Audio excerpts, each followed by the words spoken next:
Allez, bonjour à toutes et à tous, bienvenue sur ma chaîne.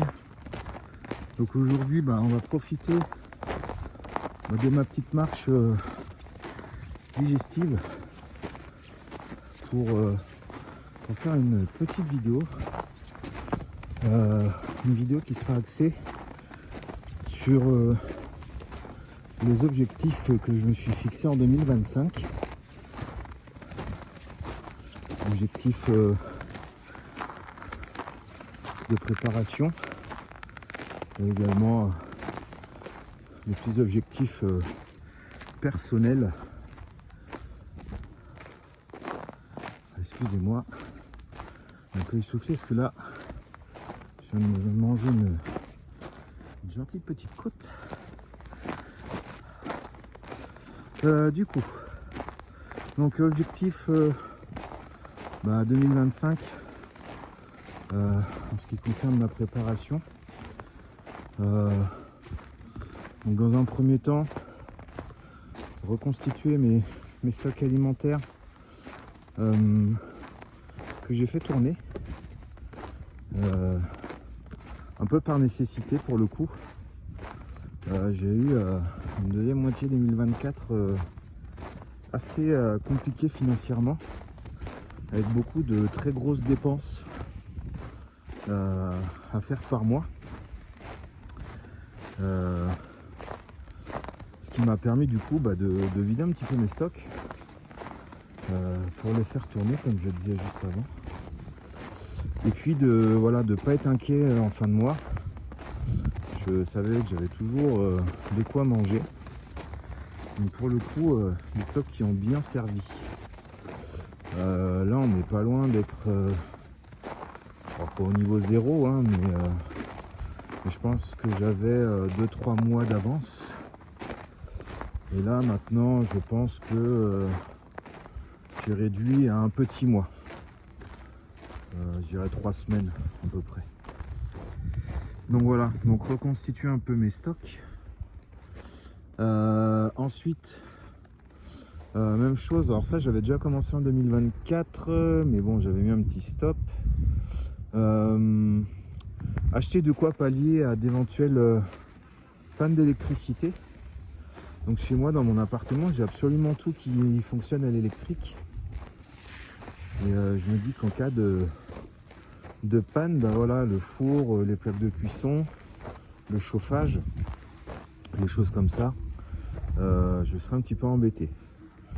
Donc pour pallier un petit peu à ces pannes éventuelles en chauffage, alors début 2023 j'avais acheté un poêle à pétrole qui me permet de faire quand même de belles économies d'électricité, qui me permet de chauffer au moins le salon de mon appartement, et de permettre de juste enclencher les radiateurs dans la chambre des enfants.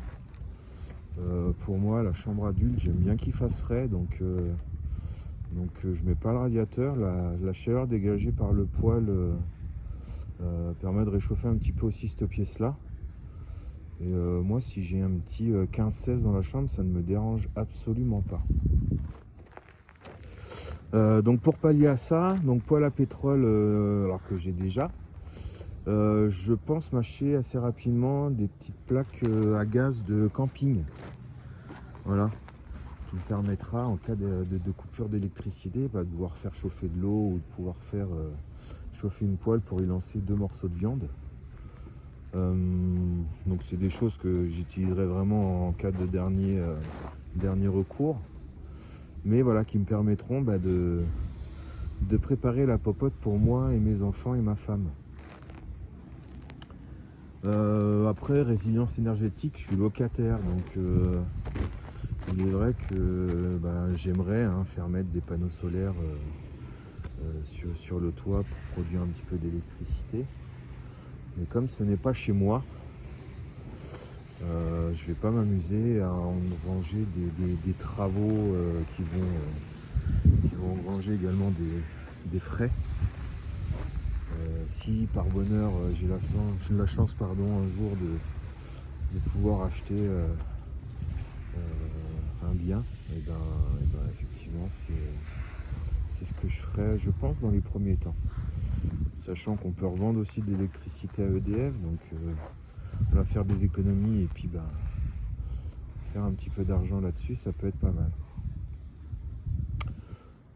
Après en termes de préparation, pas grand chose d'autre en vue, en tout cas qui me vient à l'esprit. Très certainement des idées me viendront pendant l'année. Mais là pour l'instant vraiment en priorité. Donc vraiment essayer d'être un petit peu plus, alors pas autonome, on peut pas appeler ça de l'autonomie, mais voilà, de pouvoir se débrouiller en cas de pépin. Pour tout ce qui est chauffage, bouffe et puis cuisson de la bouffe. Alors deuxième chose que ça j'ai fait pas mal en 2024, j'ai commencé, c'est sur ma façon de consommer. Alors comme bien sûr, hein, comme tout le monde, je vais au supermarché pour tout ce qui est produits, pâtes, riz, produits d'entretien, même si on s'est mis également à faire quelques produits d'entretien avec ma femme. Mais voilà, pour tout ce qui est pâtes, riz, boîtes de conserve, choses comme ça, on s'en mis comme tout le monde au supermarché. Mais j'ai changé un petit peu ma consommation de viande. Je me suis un petit peu plus fourni auprès des éleveurs qui sont près de chez moi. En achetant par exemple un 8e de bœuf. Alors j'ai plus le nombre de kilos que ça m'avait fait, mais j'ai eu de la viande de bœuf là quasiment sur 8 mois. En sachant que j'en mange un petit peu moins. Voilà, j'essaie de réduire ma consommation. Je suis pourtant un gros viandard, mais pour la santé, voilà, j'essaie de réduire un petit peu. J'avais également acheté un demi-agneau. Alors lui qui m'a fait un petit peu moins, qui m'a fait 4 mois. Mais pour le coup, l'agneau, vu que je suis sur une région où on en produit beaucoup, j'étais quasiment à 2 € de moins du kilo par rapport en supermarché. Mon demi-agneau m'avait coûté à peu près 14 € du kilo. Et en allant au supermarché, je me suis rendu compte qu'il était à plus de 16 €. Donc, ce qui m'a permis un petit peu de faire des économies. Pour le bœuf, non. Le bœuf, le prix était un poil plus cher. Mais la qualité de la viande n'avait rien à voir. Alors pourtant, au supermarché, on a de la viande française. Mais quand même, voilà, de l'avoir acheté chez le producteur, j'ai vu la différence quand même. Déjà, rien que la taille des pièces de viande, qui sont vraiment beaucoup plus importantes. Et puis la qualité. Hein. La qualité, là, j'ai mangé mon dernier rôti de bœuf pendant les fêtes. On était 10 et on en a eu encore pour le lendemain. Donc vraiment très intéressant. Pour le bœuf par contre, un poil plus cher, mais qualité vraiment qui en valait le coup. Donc je pense que voilà, je referai la même chose cette année. Peut-être en investissant dans un congélateur un petit peu plus gros.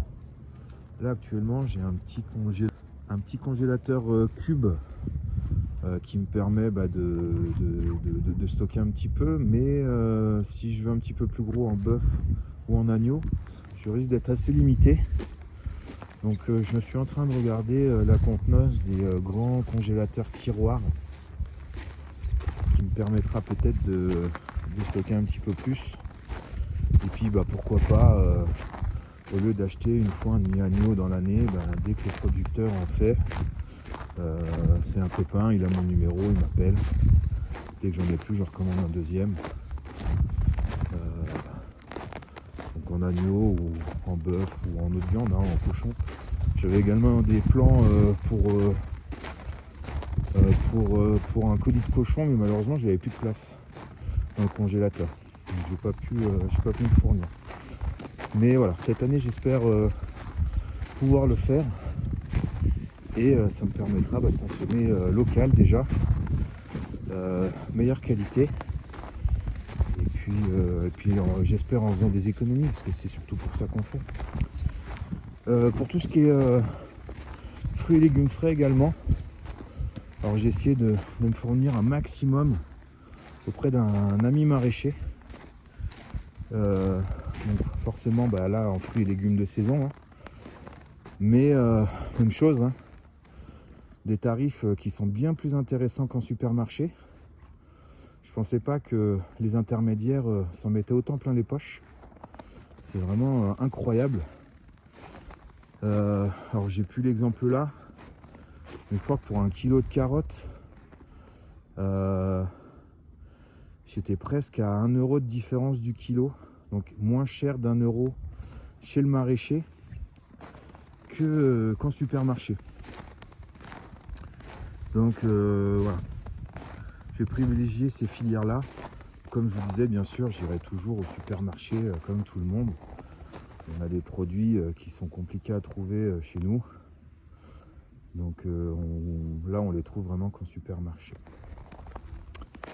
Et deux derniers petits objectifs de cette année, pardon. Comme vous le savez, je suis tireur sportif. Je m'y suis mis il y a 2 ans maintenant. Donc j'ai déjà une petite 22 long rifle à la maison. Mais là j'aimerais passer sur des armes de catégorie C. Donc j'aimerais me procurer une arme de poing, un pistolet style Glock, Beretta, choses comme ça, pour pouvoir aller tirer. Le tir est un loisir qui coûte quand même relativement cher. Et du coup, quand on a son matériel, c'est déjà un petit peu mieux. C'est déjà un peu plus accessible. Et après, la grosse dépense que j'essaierai de faire cette année, si j'en ai la possibilité, ça sera donc un VCD15 de chez Lebel Défense. Donc juste l'appellation HK416, mais comme ils n'ont pas le droit de l'appeler HK416, ils l'ont appelé le VCD15. Donc c'est un fusil, hein, fusil d'assaut en 5,56.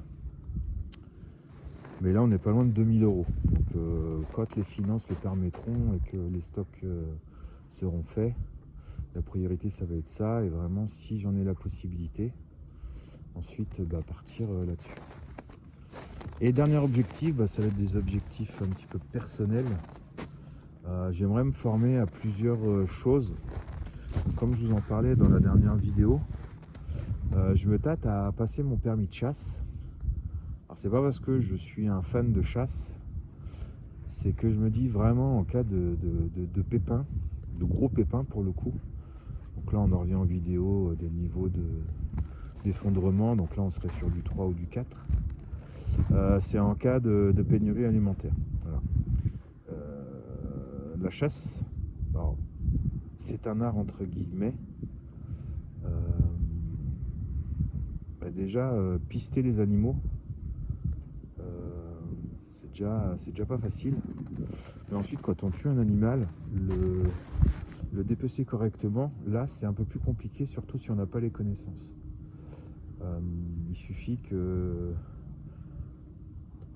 qu'en essayant de le dépecer, vous touchiez la poche de l'estomac, vous libérez des toxines dans la viande, et après la viande est plus consommable. Même chose, découper un animal.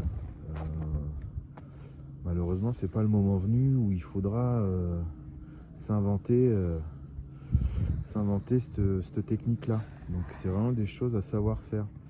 Donc j'aurais du mal à appuyer sur la gâchette pour tuer un animal. Mais vraiment en cas de gros pépins, j'aimerais savoir faire ça. Et comme je vous le disais juste avant, traquer un animal, assez compliqué, hein. Là vous voyez, dans ces périodes là c'est un petit peu plus facile, on a de la neige, on voit les empreintes, donc on peut les suivre. Mais quand vous êtes au printemps ou en été, c'est un petit peu plus compliqué d'essayer de trouver ces animaux là, vous voyez par exemple. Là, on a des petites empreintes. Après je suis pas un expert, hein, mais je sais pas, peut-être un chevreuil ou un chien, je sais pas. Non, c'est pas trop les empreintes d'un chien, c'est plus un chevreuil. Mais voilà. pour essayer d'être un petit peu autonome en cas de gros soucis. Donc voilà les premiers objectifs 2025 que je me suis fixé. Il y en a très certainement d'autres qui viendront durant l'année. On fera peut-être une vidéo de remise à jour. Mais voilà, important je pense de se fixer des objectifs pour évoluer tout simplement dans sa vie. Voilà. Eh ben écoutez, donc vidéo courte, hein. Voilà un petit tour avec un joli paysage. Alors on a beau temps, mais je suis en forêt, donc là ça fait un petit peu sombre. Pas neige, pas folle, avec des températures assez froides. On est descendu jusqu'à -13 la nuit dernière, il fait un peu meilleur aujourd'hui. Mais le froid est là. Voilà. Et ben je vais vous souhaiter une très bonne fin de journée. Et puis je vous dis à très bientôt pour de nouvelles vidéos.